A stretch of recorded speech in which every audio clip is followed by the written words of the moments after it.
அஜித் இப்போது விடாமுயற்சி படத்தில் நடித்து வருகிறார். இந்நிலையில் த்ரிஷா இல்லனா நயன்தாரா படத்தின் மூலம் இயக்குநராக அறிமுகமான ஆதிக் ரவிச்சந்திரன் அஜித் இணையும் அடுத்த படத்திற்கான டைட்டில் குட்பேட் அக்லி என சமீபத்தில் வெளியானது. இப்படத்தை தெலுங்கு தயாரிப்பு நிறுவனமான மைத்ரி மூவி மேக்கர்ஸ் தயாரிக்கிறது. படத்திற்கு தேவி ஜெய பிரசாத் இசையமைக்கிறார்.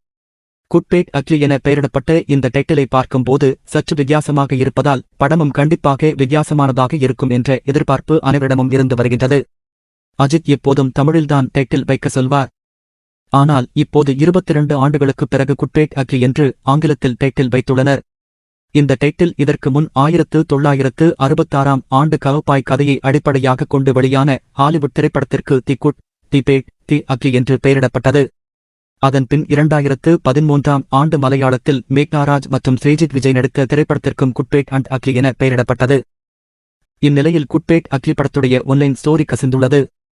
அதன்படி மார்க் ஆண்டனி படம் போல் இந்த படமும் டைம் டிராவல் கதையாக உருவாகும் என்றும் அஜித் 3 காலகட்டங்களில் வரும்படி கதையை ஆதிக் ரவிச்சந்திரன் உருவாக்கியிருக்கிறார் என்றும் கூறப்படுகிறது.